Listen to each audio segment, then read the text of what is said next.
فرعون کی بیوی حضرت آسیہ علیہ السلام کا ایمان لانا۔ فرعون حضرت مشاطہ کو کھولتے تیل میں جلانے کے بعد جب گھر پہنچا تو اپنی بیوی حضرت آسیہ رضی اللہ عنہا سے کہنے لگا کہ میں نے ایک عورت کو عبرت ناک سزا دی ہے۔ اس کی بیوی نے کہا، تیرا ناس ہو، تو نے ایک معصوم بچی کی جان بھی لی اور بے گناہ عورت کا قتل بھی ناحق کیا۔ فرعون نے کہا، میں نے اس کو اس لیے عبرت ناک سزا دی ہے کہ وہ مجھے خدا نہیں مانتی تھی۔ یہ سن کر حضرت آسیہ رضی اللہ عنہا نے کہا کہ خدا تو میں بھی تجھے نہیں مانتی، بلکہ تو ایک عام انسان ہے۔ جب فرعون نے یہ سنا تو حیران رہ گیا، کیونکہ اسے حضرت آسیہ رضی اللہ عنہا سے بڑی محبت تھی۔ حضرت آسیہ رضی اللہ عنہا کو اللہ تعالیٰ نے بڑا حسن و جمال عطا فرمایا تھا۔ فرعون نے اسے پوری قوم کی عورتوں میں سے چن کر اس کے حسن و جمال کی وجہ سے اپنی بیوی بنایا تھا۔ اس وجہ سے وہ حضرت آسیہ سے بڑی محبت کرتا تھا۔ لہذا فرعون کہنے لگا کہ تم کیسی باتیں کر رہی ہو؟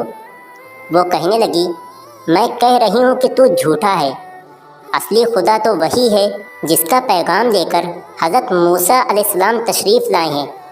فرعون نے یہ بات سنی تو اسے بہت غصہ آیا اور کہنے لگا کہ تو اپنی اس بات سے باز آ جا اور مجھے اپنا خدا مان لے، ورنہ میں تمہارا بھی وہی حشر کرواؤں گا جو میں نے مشاطہ کا کروایا ہے۔ حضرت آسیہ رضی اللہ عنہا کہنے لگی کہ تو جو چاہتا ہے کر لے، میرے ساتھ میرا رب ہے۔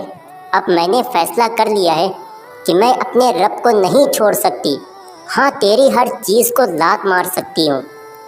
جب فرعون نے یہ باتیں سنی تو وہ پھر دربار میں آیا اور پھر سے لوگوں کو بلوایا اور کہنے لگا، دیکھو یہ کتنی بڑی سازش ہو گئی ہے کہ موسیٰ علیہ السلام نے میری بیوی کو بھی بہکا لیا ہے۔ آج اس عورت کو یا تو مار ڈالوں گا یا پھر وہ اپنی بات سے ہٹ جائے۔ لہذا فرعون نے اپنی بیوی حضرت آسیہ رضی اللہ عنہا کو گرفتار کروا کر دربار میں بلوایا۔ وہ تو محل کی رانی تھیں اور اس کے اشارے پر نوکر چاکر بھاگ بھاگ کر کام کرتے تھے۔ لوگ احترام کی وجہ سے حضرت آسیہ کی طرف آنکھ اٹھا کر بھی نہیں دیکھتے تھے۔ آج وہی رانی فرعون کے دربار میں ملزم بن کر کھڑی ہے۔ فرعون نے حضرت آسیہ سے کہا کہ تو اتنے بڑے محل میں رہتی ہے، اتنی نعمتوں میں پلی ہے، میں نے تجھے اپنی محبوبہ بنایا ہوا ہے، تجھے اب محل کی ناز و نعمت والی زندگی سے محروم ہونا پڑے گا۔ بہتر ہے تو اب بھی باز آ جا اور مجھے خدا مان لے۔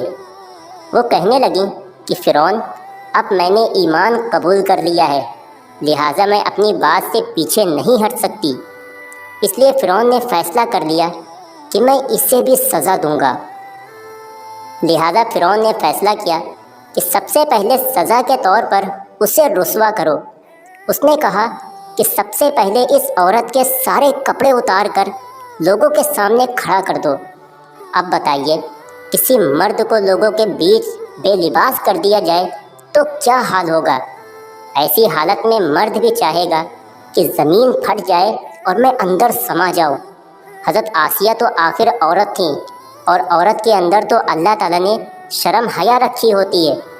فرعون نے اس کے جسم سے لباس اتروا دیا۔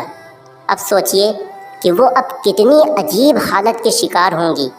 ایک طرف ایمان ہے اور دوسری طرف امتحان ہے۔ وہ ڈٹی رہیں۔ فرعون نے کہا، اچھا اگر اب بھی نہیں مانتی تو میں تجھے اور طرح کا عذاب دوں گا۔ لہذا فرعون نے کہا کہ اس کا منہ میرے محل کی طرف کر کے لٹا دو، تاکہ آخری وقت بھی نگاہیں اس کی میری محل کی طرف لگی رہیں اور اس کے دماغ میں یہ بات رہے کہ میں ان نعمتوں کو ٹھکرا کر ذلیل ہو کر مر رہی ہوں۔ لہذا حضرت آسیہ کو فرعون کے حکم کے مطابق محل کی طرف منہ کر کے لٹا دیا گیا۔ ان کے ہاتھوں اور پاؤں میں لوہے کی کیلیں ٹھوک دی گئیں تاکہ ہل نہ سکیں۔ اس کے بعد فرعون نے لوگوں کو بلا کر کہا کہ اس کے جسم سے کھال ادھیڑنا شروع کر دو۔ اب بتائیے کہ وہ زندہ عورت ہے اور اس کے جسم سے کھال اتاری جا رہی ہے۔ نازک بدن ہے مگر اس کو برداشت کر رہی ہیں۔ اسے اللہ کے نام پر تکلیف دی جا رہی ہے۔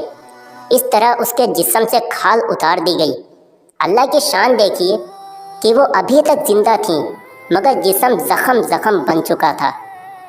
فرعون کا دل اب ٹھنڈا نہیں ہوا تھا، لہٰذا وہ کہنے لگا کہ پسا مرچا لے کر کے آؤ اور اس کے پورے جسم پر چھڑک دو۔ حضرت آسیہ رضی اللہ عنہ کے جسم پر مرچیں ڈال دی گئیں تو وہ مچھلی کی طرح تڑپنے لگی۔ اس وقت حضرت آسیہ نے اللہ سے دعا مانگی کہ اے اللہ، فرعون کا محل سامنے ہے، وہ کہتا ہے کہ ہم نے تمہیں اس محل سے نکال دیا ہے، آج کے بعد تم اس محل میں نہیں جا سکو گی، اس لیے اے میرے پروردگار، مجھے اس محل کے بدلے میں جنت میں آپ کے پاس ایک گھر چاہیے، اور اے اللہ، میں ایک عورت ہوں، میرے اندر اتنی طاقت نہیں ہے کہ میں فرعون کے اس ظلم و ستم کو برداشت کر سکوں، اس لیے آپ مجھے فرعون اور اس کے عمل سے نجات عطا فرما دیجیے۔ اللہ تعالیٰ نے حضرت آسیہ کی دعا قبول فرمائی اور اسی وقت ان کی روح قبض ہو گئی، رضی اللہ تعالیٰ۔